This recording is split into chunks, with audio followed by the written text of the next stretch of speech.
फैसल खान एक नाम जो सोशल मीडिया पर तूफान बना हुआ है। एक ऐसा नाम जिसका दावा है कि वो स्टूडेंट्स को बेहद ही कम पैसों में शिक्षा देने का बंदोबस्त करता है और उसके पढ़ाए हुए हजारों छात्र छात्राएं सरकारी नौकरियों में चयनित हो चुके हैं। एक ऐसा टीचर जो कौन बनेगा करोड़पति में आमंत्रित किया गया था। एक ऐसा टीचर जिसके टीचिंग मेथड को रवीना टंडन ने एक्स हैंडल पर उसकी प्रशंसा की थी। जाना माना नाम बिहार के पटना का। जी हां, आप सही समझे, हम बात कर रहे हैं खान सर यानी फैसल खान की, जो इन दिनों पटना में चर्चा में है। नमस्कार, मैं हूं अनूप श्रीवास्तव और आप देख रहे हैं मेरा चैनल। दोस्तों, फैसल खान उर्फ खान सर पर गिरफ्तारी की तलवार लटक रही है। आज पटना के कदमकुआं थाना में उनके खिलाफ हत्या की कोशिश और बलवे का मुकदमा दर्ज कर लिया गया है।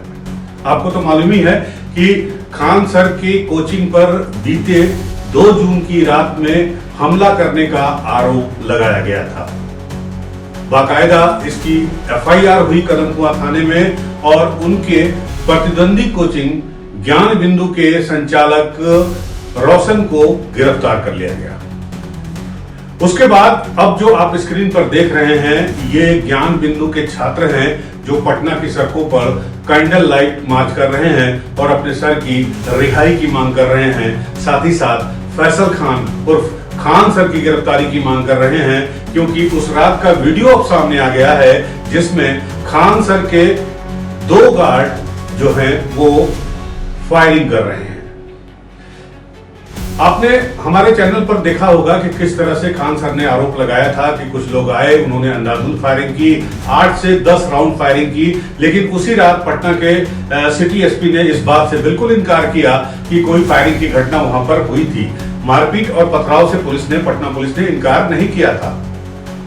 अब वही खान सर अपना बयान बदल चुके हैं और उनका कहना है कि पुलिस देर से पहुंची थी, इसलिए गार्ड को आत्मरक्षा में गोली चलानी पड़ी। आखिर आदमी गार्ड क्यों रखता है? यानी फैसल खान अपने बयान को लगातार बदल रहे हैं। अब उनके खिलाफ कदमकुआं थाने में मुकदमा दर्ज हो गया है। उनके 2 गार्ड जिन्होंने फायरिंग की थी उनको अरेस्ट कर दिया गया है, वो जो वीडियो सामने आया उसके आने के बाद। और अब रोशन की गिरफ्तारी के बाद, रोशन वो हैं जो खान सर से प्रतिद्वंदिता रखते हैं। मुसल्ललपुर हाट, जहां पर ये दोनों कोचिंग है, ज्ञान बिंदु और ग्लोबल खान स्टडीज जो फैसल खान यानी खान सर की है, इन दोनों के बीच प्रतिद्वंदिता काफी पुरानी है। 5 साल पहले भी खान सर ने इनके खिलाफ एक एफआईआर दर्ज करने की कोशिश की थी। उस वक्त रोशन की गिरफ्तारी नहीं हुई थी, लेकिन अब जब रोशन की गिरफ्तारी हो गई तो उससे खान सर को कितना फायदा होगा और खान सर की इमेज को कितना नुकसान पहुंचा है, इस बात का जायजा हम इस वीडियो में लेंगे। तो इस वीडियो के अंत तक आप बने रहिए। तो आखिर मामला क्या है दोस्तों, इस वीडियो में हम इस बात पर चर्चा करेंगे, इस मामले की तह तक पहुंचने की कोशिश करेंगे और साथ ही इस बात की तहकीकात भी करेंगे कि क्या फैसल खान यानी खान सर को बिहार पुलिस या पटना पुलिस अरेस्ट करेगी। जाहिर सी बात है कि सोशल मीडिया पर अपनी इमेज बनाने वाले, एक दयानिधान इमेज बनाने वाले, कि वो छात्रों को बहुत ही कम पैसे में पढ़ाते हैं और उनके पढ़ाए छात्र जो है, हजारों छात्र जो है बिहार पुलिस में, बिहार दरोगा भर्ती में चयनित हो चुके हैं। इस बात को लेकर बाकायदा इन दोनों संस्थानों ने, चाहे वो खान सर की ग्लोबल स्टडीज हो और चाहे वो ज्ञान बिंदु हो रोशन की, इन दोनों ने एक समारोह आयोजित किया था जब बिहार दरोगा परीक्षा का रिजल्ट निकला और दोनों ने यह दावा किया कि उनके छात्र सबसे ज्यादा इस परीक्षा में या इस नौकरी में सेलेक्ट किए गए हैं। दोनों ने सेलेक्ट किए हुए अपने अपने छात्रों को सम्मानित भी किया था। मामला यही फंसा हुआ है। आपको बता दें कि बिहार में जो कोचिंग का धंधा है, मुझे लगता है, जो मेरी जानकारी है उसके मुताबिक, कोटा के बाद से, राजस्थान के कोटा के बाद से बिहार का पटना जो है वो कोचिंग के लिए काफी मशहूर है। बिहार के बहुत सारे बच्चे, चाहे आईआईटी हो, नीट हो या सरकारी परीक्षा हो, वो उसके लिए या तो पटना में कोचिंग करते हैं या फिर कोटा जाते हैं नीट की परीक्षा देने के लिए, नीट की कोचिंग करने के लिए, या फिर दिल्ली जाते हैं यूपीएससी की तैयारी करने के लिए। तो एक अनुमान के मुताबिक पटना में जो कोचिंग का साम्राज्य है वो तकरीबन 12 से 14 हजार करोड़ रुपए का है। और इस कोचिंग बिजनेस में जो सबसे ज्यादा ऊपर जो दो सबसे बड़े नाम हैं वो है खान सर की कोचिंग ग्लोबल स्टडीज और उसके अलावा ज्ञान बिंदु रोशन की। और इन दोनों में बिजनेस पे वर्चस्व को लेकर आपस में टकराव शुरू से चलता आ रहा है और ये जो फायरिंग की घटना हुई है और ये जो विवाद हुआ है वो इसी के चलते हुआ है। आपको एक जानकारी और देते हैं कि ज्ञान बिंदु कोचिंग में जो बच्चे पढ़ने जाते हैं उनकी फीस ज्यादा है, वो 1500, 2000, 2500 ऐसे फीस देते हैं, जबकि खान सर के यहाँ यानी फैसल खान की कोचिंग में जो बच्चे फीस देते हैं वो 500 से 1000-1200 तक रुपए होती है। बावजूद इसके, अब पॉइंट समझिए आप, बावजूद इसके ज्ञान बिंदु कोचिंग सेंटर में जो पढ़ाई होती है, जो पढ़ाई का स्टैंडर्ड है वो फैजल खान की कोचिंग से कहीं से भी कम नहीं है, बल्कि कुछ छात्रों का तो यह भी मानना है कि ज्ञान बिंदु कोचिंग में जो पढ़ाई होती है वो खान सर की कोचिंग से ज्यादा बेहतर होती है।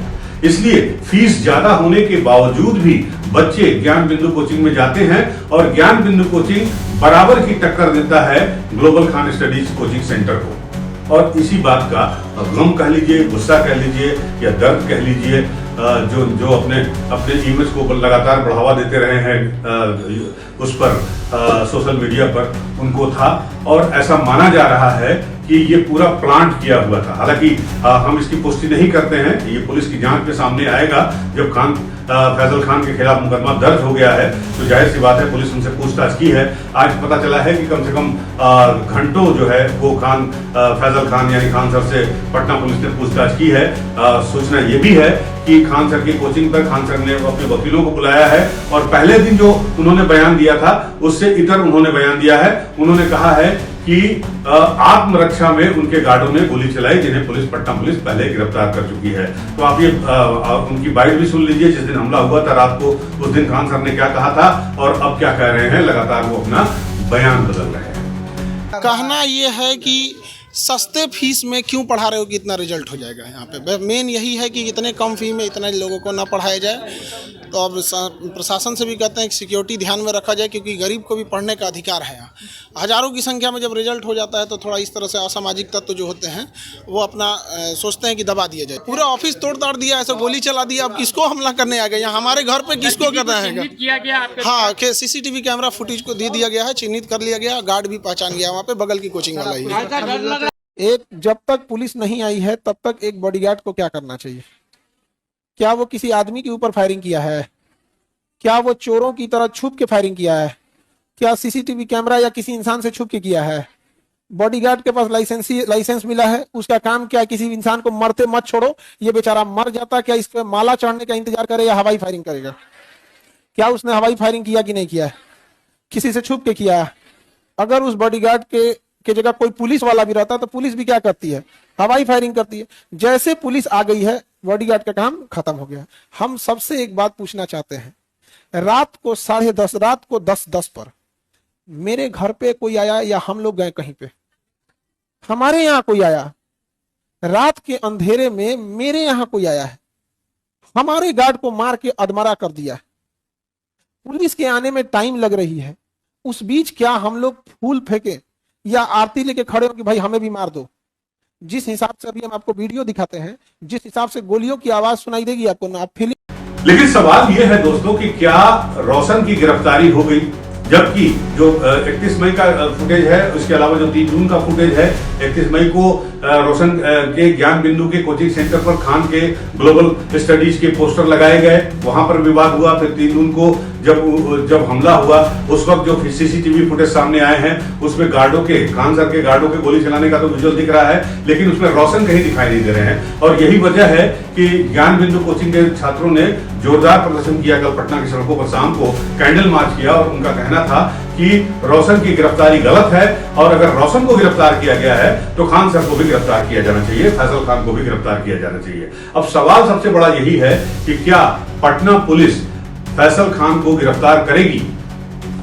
फैसल खान कोई छोटा मोटा नाम नहीं है। मैंने इस वीडियो के शुरू में आपको बता दिया था कि फैसल खान एक ऐसे आदमी है जो कौन बनेगा करोड़पति की सेट तक पहुंच चुके हैं। इसके अलावा बड़े बड़े सेलिब्रिटीज भी उनके पढ़ाई के जो उनका तरीका है, जो पढ़ाने का बच्चों का तरीका है, ऑनलाइन कह लीजिए, वो बहुत ही आकर्षक है, बहुत ही सरल शब्दों में वो पढ़ाते हैं। और निश्चित रूप से मैंने भी उनके वीडियो देखे हैं। खान सर के पढ़ाने का तरीका मुझे भी बड़ा अच्छा लगता है। लेकिन वो आदमी जो ये दावा करता है कि वो गरीबों की भलाई के लिए, कोई रिक्शा वाला का बेटा उसके पास पहुंच गया, कोई ठेला वाला का बेटा उसके पास पहुंच गया, वो रो दिया, उसके पास पैसा नहीं है, खान साहब ने उसको पढ़ा दिया, ये बात वो मीडिया में कहते भी रहते हैं, सोशल मीडिया पे बोलते भी रहते हैं। वो आदमी बिजनेस के वर्चस्व को लेकर 12,000 करोड़ रुपए के बिजनेस पर अपना एकाधिकार करने के लिए इस तरह की हरकत कर सकता है, ये फिलहाल जांच का विषय है और पटना पुलिस ही बता पाएगी कि इसमें कितनी सच्चाई है। लेकिन जाहिर सी बात है कि कोचिंग माफिया का सच जो पटना में उभर कर सामने आया है, वो अब उसका विकृत रूप हमारे सामने आ रहा है। कुछ बातें और मैं बता दूं आपको कि अगर ऐसा कुछ होता है या रोशन की कोचिंग बंद होती है, ज्ञान बिंदु बंद होता है या कोचिंग उसकी इमेज खराब होती है, तो खान को कोचिंग को, ग्लोबल स्टडीज को कितना फायदा होगा? तो सबसे बड़ा फायदा इन्हीं को होगा, क्योंकि ज्ञान बिंदु के छात्र कम होने की स्थिति में या उसके बंद होने की स्थिति में जो सबसे बड़ा फायदा होगा वो फैसल खान की कोचिंग ग्लोबल खान स्टडीज को ही होगा। स्टूडेंट जो है वो यहाँ आएंगे। जाहिर सी बात है कि अगर उस तरह के स्टूडेंट, ज्ञान बिंदु के स्टूडेंट अगर खान सर की कोचिंग को ज्वाइन करते हैं तो कम से कम इनका बिजनेस जो है वो 20 से 30% बढ़ जाएगा। एक अनुमान के मुताबिक पर डे, जो एक आंकड़ा सामने आया है मीडिया में जो चल रहा है, उसके मुताबिक से करीब 75,000 से 1 लाख लड़के जो है पर डे ऑनलाइन और ऑफलाइन दोनों कोचिंग से जुड़ते हैं। तो आप सोचिए कि आंकड़ा कितना बड़ा है और कितना फायदा फैसल खान यानी खान सर को हो सकता है अगर ज्ञान बिंदु कोचिंग बंद हो जाती है या वहां पर कोई डिस्टर्बेंस हो जाती है या वहां से बच्चे अगर वहां से निकलना चाहते हैं। तो जाहिर सी बात है कि मामले की तह तक जो है वो पटना पुलिस पहुंचेगी और मामले क्यों हुआ ये सब, क्यों बवाल ऐसा हो रहा है, वो पटना जो कि कभी नीतीश कुमार, लालू प्रसाद यादव, तेजस्वी यादव, सम्राट चौधरी के लिए चर्चा में हुआ करता था, अपने राजनीतिक महत्व के लिए चर्चा में रहता था, वो आज कोचिंग के लिए चर्चा में आया है। वो भी एक डिफरेंट परिस्थितियों में, पैसे को लेकर, पैसे के वर्चस्व को लेकर, बिजनेस में वर्चस्व को लेकर। अब देखना यह है कि पटना पुलिस क्या दूध का दूध और पानी का पानी कर पाएगी। आने वाले दिनों में इसका पता चल जाएगा। बनी रहेगी नजर हमारी इस पूरे मामले पर। आप भी हमारे साथ बने रहिए। मिलते हैं आपसे अगले वीडियो में।